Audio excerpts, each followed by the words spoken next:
ನಾನು ಹೇಳ್ತೀನಿ.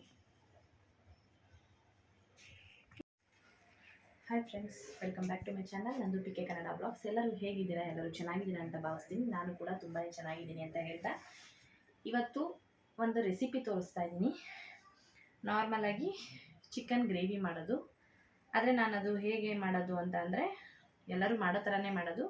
ನಾನು ಒಂದು ಸ್ವಲ್ಪ ವೆರೈಟಿಯಾಗಿ ಅಂದರೆ ಹಸಿ ಅವರೆಕಾಯಿ ಇದೆಯಲ್ವಾ, ಅದನ್ನು ಹಾಕಿ ಮಾಡ್ತಾಯಿದ್ದೀನಿ. ತುಂಬಾ ಚೆನ್ನಾಗಿರುತ್ತೆ. ನೀವು ಕೂಡ ಒಂದ್ಸರಿ ಟ್ರೈ ಮಾಡಿ. ಅದಕ್ಕೆ ಬೇಕಾಗುವಂಥದ್ದು ಬಂದು ತೋರಿಸ್ತಾ ಹೋಗ್ತೀನಿ. ನಾನಿಲ್ಲಿ ಕೊತ್ತಂಬರಿ, ಪುದೀನ, ಈರುಳ್ಳಿ ಮತ್ತು ಬೆಳ್ಳುಳ್ಳಿ, ಶುಂಠಿ, ಹಸಿಮೆಣ್ಸಿನ್ಕಾಯಿ, ಮೆಣಸು ತೊಗೊಂಡಿದ್ದೀನಿ. ಮತ್ತು ಒಂದು 7ರಿಂದ 8 ಲವಂಗ, 1-2 ಚಕ್ಕೆ ಪೀಸ್ ತೊಗೊಂಡಿದ್ದೀನಿ. ಹಾಗೆ ಚಿಕನ್ ಕೂಡ ಇಲ್ಲಿ ರೆಡಿ ಮಾಡಿ ಇಟ್ಕೊಂಡಿದ್ದೀನಿ. ನಂತರ ಇದಕ್ಕೆ 1 ಟೊಮೆಟೊ, ಇದು ಒಗ್ಗರಣೆಗೆ ಈರುಳ್ಳಿ ತೊಗೊಂಡಿದ್ದೀನಿ. ಇದು ಸ್ವಲ್ಪ ಕಾಯಿ ಮತ್ತು ಇದ್ರ ಜೊತೆಗೆ ಬಂದು ಧನಿಯಾ ಪುಡಿನೂ ಕೂಡ ಆ್ಯಡ್ ಮಾಡ್ಕೋಬೇಕು. ಇಲ್ಲ ರುಬ್ಬೋದಕ್ಕೆ ಧನಿಯಾ ಹಾಕ್ಕೊಂಡ್ರೂ ಕೂಡ ಪರವಾಗಿಲ್ಲ. ತೋರಿಸ್ತಾ ಹೋಗ್ತೀನಿ ಬನ್ನಿ. ಈಗ ಸ್ಟವ್ನ ಹಚ್ಚಿ ಬಾಣಲೆ ಇಟ್ಕೊಂಡಿದ್ದೀನಿ. ಇದಕ್ಕೆ ಬರೀ ಒಂದೇ 1 ಸ್ಪೂನ್ ಅಂದರೆ ಎಣ್ಣೆ ನಾನೇನು ಹಾಕ್ಕೊಂಡಿಲ್ಲ. ಇದರಲ್ಲಿ ಹಪ್ಪಳ ಬಂದು ಕರೆದಿದ್ದಿತ್ತು, ಎಣ್ಣೆದು ಬಾಂಡೆ ಇತ್ತು, ಅದರಲ್ಲೇ ನಾನು ಇವಾಗ ಬಾಟಲ್ಗೆ ಬಗ್ಗಿಸ್ಕೊಂಡು ವಾಪಸ್ಸು ಇನ್ನು ಮಿಕ್ಕಿದ ಎಣ್ಣೆಗೆ ಅದಕ್ಕೆ ಮಾತ್ರನೇ ತೋರಿಸ್ತಾ ಇದ್ದೀನಿ. ಈಗ ಇದಿಷ್ಟನ್ನು ಕೂಡ ಹಾಕ್ಕೊಂಡು ಸ್ವಲ್ಪ ಫ್ರೈ ಮಾಡ್ಕೊಳ್ಳೋಣ. ಒಟ್ಟಿಗೆ ಹಾಕ್ಕೋಬೋದು, ಪರವಾಗಿಲ್ಲ, ಏನು ಒಂದೊಂದೇ ಹಾಕ್ಕೋಬೇಕು ಅನ್ನೋ ಅಂಥದ್ದೇನಿಲ್ಲ.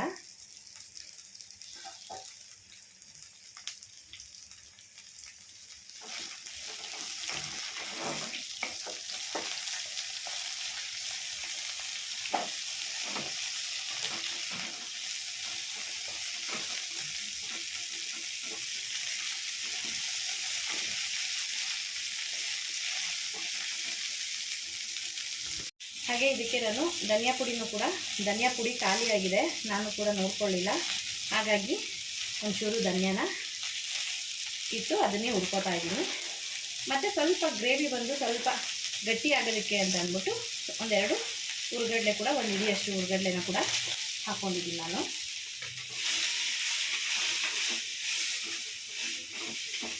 ಇದಿಷ್ಟನ್ನು ಚೆನ್ನಾಗಿ ಹಾಕಿ ಎಲ್ಲ ಫುಲ್ಲು ಫ್ರೈ ಮಾಡಿಕೊಂಡು ರುಬ್ಬೋದಕ್ಕೆ ಹಾಕ್ಕೊಳ್ಳೋಣ. ಹಸಿಮೆಣ್ಸಿನ್ಕಾಯಿ ಹಾಕಿರೋದ್ರಿಂದ ಧನಿಯಾ ಬೇಕಲ್ವಾ, ಇಲ್ಲಾಂದರೆ ತುಂಬಾ ಖಾರ ಆಗಿಬಿಡುತ್ತೆ. ಅದಕ್ಕೋಸ್ಕರ ಮತ್ತು ನಾವು ಹಸಿಮೆಣ್ಸಿನ್ಕಾಯಿ ಎಲ್ಲ ಗ್ಯಾಸ್ಟ್ರಿಕ್ ಆಗುತ್ತೆ, ತುಂಬಾ ಇದಿರುತ್ತೆ ಅನ್ನೋದಕ್ಕೋಸ್ಕರ ಇದು ಎಣ್ಣೆಯಲ್ಲಿ ಫ್ರೈ ಮಾಡ್ಕೊಳ್ಳೋದ್ರಿಂದ ಗ್ಯಾಸ್ಟ್ರಿಕ್ ಸಮಸ್ಯೆ ಕೂಡ ಆಗೋದಿಲ್ಲ. ಹಾಗೆ 1-2 ಏಲಕ್ಕಿ ಹಾಕ್ಕೋತಾ ಇದ್ದೀನಿ. ನಾನು ಆವಾಗಲೇ ಮರ್ತ್ಕೊಂಡ್ಬಿಟ್ಟಿದ್ದೆ, ಹಾಕಿರಲಿಲ್ಲ. ಹಾಗಾಗಿ 1-2 ಏಲಕ್ಕಿನ ಹಾಕ್ಕೊಂಡಿದ್ದೀನಿ. ಈಗ ಇದಿಷ್ಟು ಚೆನ್ನಾಗಿ ಫ್ರೈ ಆಗಿದೆ. ಸ್ವಲ್ಪ ತಣ್ಣಗಾಗಕ್ಕೆ ಬಿಟ್ಬಿಡೋಣ. ಅಷ್ಟರಲ್ಲಿ ಚಿಕನ್ನು ಒಗ್ಗರಣೆಗೆ ಹಾಕ್ಕೊಳ್ಳೋಣ.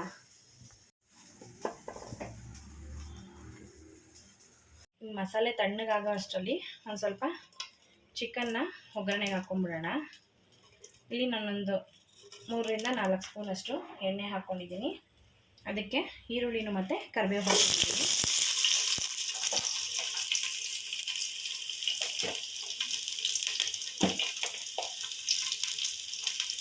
ಸ್ವಲ್ಪ ಅರಿಶಿನ ಪುಡಿ,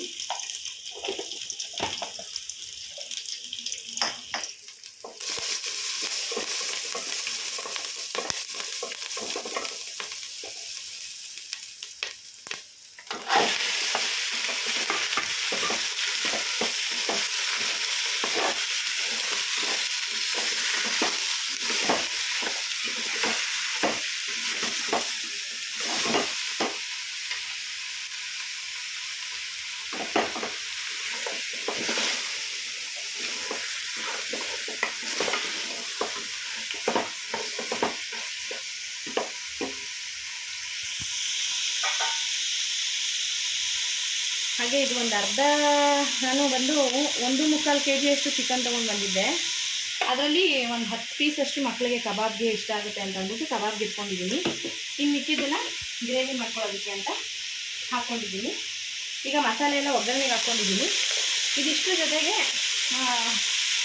ಚಿಕನ್ನ ಒಗ್ಗರಣೆಗೆಲ್ಲ ಹಾಕ್ಕೊಂಡಿದ್ದೀನಿ. ಈಗ ಮಸಾಲೆನ ರೆಡಿ ಮಾಡಿ ಇಟ್ಕೊಂಡಿರೋದನ್ನು ರುಬ್ಬಕ್ಕೆ ಹಾಕ್ಕೊಂಡ್ಬಿಡೋಣ. ನೋಡಿ ಹಾಕ್ಕೊತಾ ಇದ್ದೀನಿ. ಅದ್ರ ಜೊತೆಗೆ ಮತ್ತು ಸ್ವಲ್ಪ ಕಾಯಿ,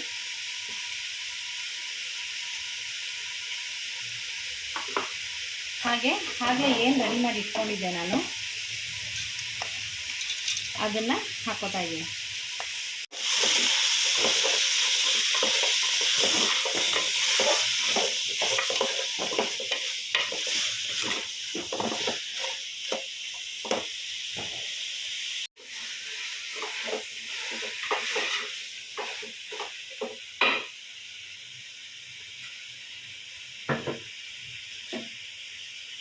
ಮಸಾಲೆ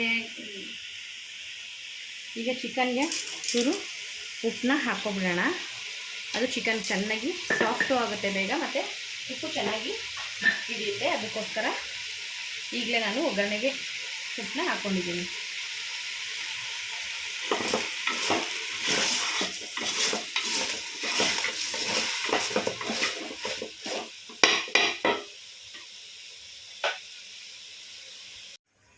ಹಾಗೆ ಇವಾಗ ಹಸಿ ಅವರೆಕಾಯಿ ಹಾಕ್ಕೋತೀನಿ ಅಂತ ಹೇಳಿದ್ನಲ್ಲ, ಹಾಗಾಗಿ ಅದನ್ನು ಕೂಡ ಇವಾಗ ಲಾಸ್ಟ್ನಲ್ಲಿ ಹಾಕ್ಕೋತಾ ಇದ್ದೀನಿ. ಅಂದರೆ ಒಗ್ಗರಣೆ ಎಲ್ಲ ಚೆನ್ನಾಗಿ ಆಗಿದೆ. ಇನ್ನೇನು 1-2 ನಿಮಿಷಕ್ಕೆ ಮಸಾಲೆ ಎಲ್ಲ ಸೇರಿಸ್ಕೊತೀವಿ. ಹಾಗಾಗಿ ಇವಾಗ ಇದು ಸ್ವಲ್ಪ ಫ್ರೈ ಆಗಲಿ ಅಂತ ಅಂದ್ಬಿಟ್ಟು ಇದ್ರ ಜೊತೆಗೆ ಹಾಕ್ಕೊಂಡಿದ್ದೀನಿ.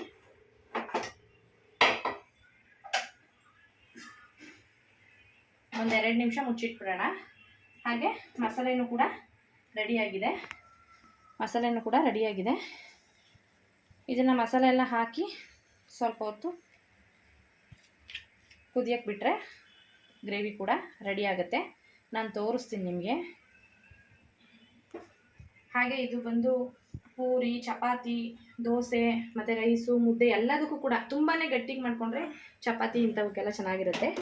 ಇಲ್ಲ ಸ್ವಲ್ಪ ತೆಳ್ಳಗೆ ಮಾಡ್ಕೊಂತು ಅಂತ ಅಂದರೆ ಎಲ್ಲದಕ್ಕೂ ಕೂಡ ರೈಸ್ಗೆ, ಮುದ್ದೆಗೆ ಎಲ್ಲದಕ್ಕೂ ಕೂಡ ತುಂಬಾ ಚೆನ್ನಾಗಿರುತ್ತೆ. ಒಂದ್ಸರಿ ನೀವು ಕೂಡ ಟ್ರೈ ಮಾಡಿ ನೋಡಿ, ತುಂಬಾ ಚೆನ್ನಾಗಿರುತ್ತೆ.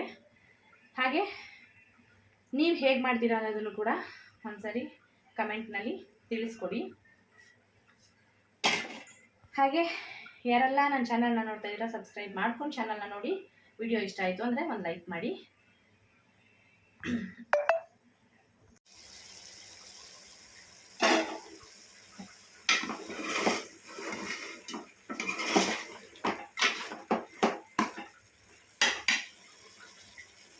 ಈಗ ಮಸಾಲೆನೂ ಕೂಡ ಹಾಕ್ಕೋತಾ ಇದ್ದೀನಿ.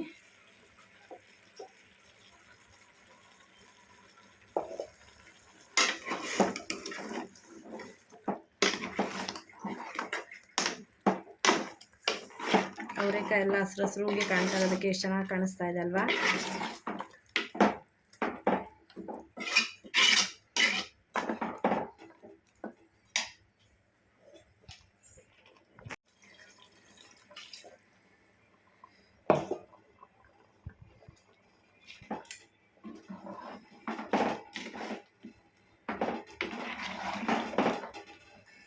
ನೀವು ಎಷ್ಟು ತೆಳ್ಳಗೆ ಬೇಕು ಎಲ್ಲ ಮಸಾಲೆ ಎಲ್ಲ ಬೆಂದರೆ ಇನ್ನೂ ಕಡಿಮೆ ಆಗುತ್ತೆ. ನನಗೆ ಸ್ವಲ್ಪ ತುಂಬ ಗ್ರೇವಿ ಥರ ಅಂದರೆ ತುಂಬ ಗಟ್ಟಿ ಬೇಡ, ಸ್ವಲ್ಪ ಸುಮಾರಾಗೆ ತೆಳ್ಳಗೆ ಇರಲಿ ಅಂತ ನಾನು ಅದಕ್ಕೇ ಸ್ವಲ್ಪ ನೀರನ್ನ ಇನ್ನೊಂಚೂರು ಹಾಕ್ಕೋತಾ ಇದ್ದೀನಿ. ಎಲ್ಲ ಕುದ್ದು ಅದು ಎಲ್ಲ ಬೇಯೋ ಅಷ್ಟರಲ್ಲಿ ಸ್ವಲ್ಪ ಎಲ್ಲ ಕಡಿಮೆ ಆಗುತ್ತಲ್ವ, ಹಾಗಾಗಿ ನೋಡಿ ಇಷ್ಟು ಇದ್ರಾಗ ಮಾಡ್ಕೋತಾ ಇದ್ದೀನಿ. ಈಗ ಎಲ್ಲನೂ ಹಾಕಿದ್ದಾಗಿದೆ. ಈಗ ಮುಚ್ಚಿ ಇಟ್ಬಿಡೋಣ. ಒಂದು 10 ನಿಮಿಷ ಚೆನ್ನಾಗಿ ಕುದೀಲಿ. ಚೆನ್ನಾಗಿ ಆಗಿದೆ. ಇನ್ನೊಂದು 5 ನಿಮಿಷ ಬಿಟ್ಟು ಆಫ್ ಮಾಡ್ಕೊಂಬಿಡೋಣ. ಹಾಗೆ ಇದು ಇನ್ನೊಂದು 5 ನಿಮಿಷ ಬಿಡೋ ಅಷ್ಟರಲ್ಲಿ ಮಕ್ಕಳಿಗೆ ಕಬಾಬ್ ಹೇಳಿದ್ನಲ್ವ, ಅದನ್ನು ಕೂಡ ರೆಡಿಯಾಗಿದೆ.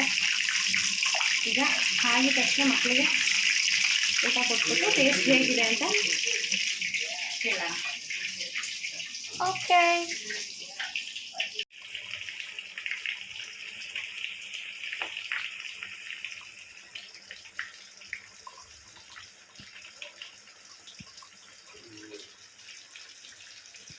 ಈಗ ಅಡುಗೆ ಎಲ್ಲ ಆಗಿದೆ. ಮಕ್ಕಳಿಗೆ ಊಟ ಕೊಟ್ಬಿಡೋಣ ಬನ್ನಿ. ರೈಸು,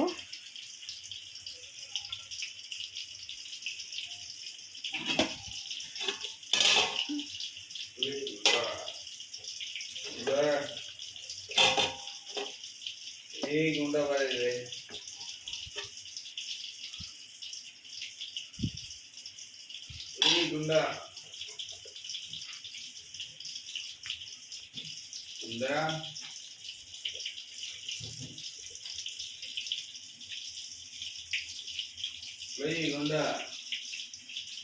ನಿಮಿಷ ಇರ್ರಿ.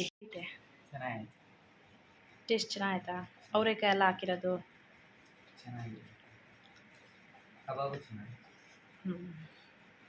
ಚಪಾತಿ ರೈಸು ಎಲ್ಲದಕ್ಕೂ ಚೆನ್ನಾಗಿರುತ್ತಲ್ಲ. ಅದಕ್ಕೆ ಬೆಳಿಗ್ಗೆ ಚಪಾತಿ ಮಾಡ್ಬಿಡ್ಲಾ? ಚಪಾತಿ ಇಲ್ಲ ದೋಸೆ? ಸರಿ. ಸೂಪರ್. ಊಟ ಆಯ್ತಾ? ಇನ್ನೊಂಚೂರು ರೈಸ್ ಹಾಕ್ಕೊಳ್ಳೋದು ತಾನೇ?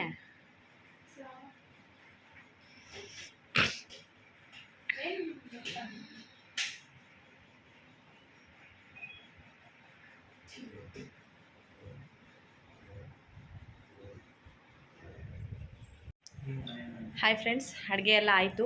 ಊಟನೂ ಕೂಡ ತುಂಬಾ ಚೆನ್ನಾಗಿತ್ತು ಅಂತ ನನ್ನ ಮಕ್ಕಳಿಗೆಲ್ಲ ಹಾಕ್ಕೊಟ್ಟಿದ್ದೀನಿ. ನಮ್ಮ ಮನೆಯವ್ರಿಗೂ ಊಟ ಆಯಿತು, ಅವ್ರದ್ದು ಕೂಡ ಊಟ ತುಂಬಾ ಚೆನ್ನಾಗೈತೆ ಅಂತ ಹೇಳ್ತಾ ಇದ್ಲು. ಹೇಗಿದೆ ಚಿನ್ನ ಊಟ? ಗ್ರೇವಿ ಚೆನ್ನಾಗಿದೆಯಾ? ಅವರೆಕಾಯಿ ಎಲ್ಲ ಹಾಕಿರೋದು ಚೆನ್ನಾಗಿತ್ತಲ್ಲ. ಲಾಸ್ಟ್ ಟೈಮ್ ಕೈಮಾಗಿ ಮಾತ್ರ ಹಾಕಿದ್ವಿ ಒಂದ್ಸರಿ. ಈ ಥರ ಯಾವುದು ಹಾಕಿದ್ರೆ ಚೆನ್ನಾಗಿರುತ್ತೆ. ಮಾಡಿ ಚಪಾತಿ ಇದೇ ಗ್ರೇವಿಗೆ ಚಪಾತಿ. ತಿರ್ಗಾ ಬೇರೆ ಮಾಡ್ತೀಯ?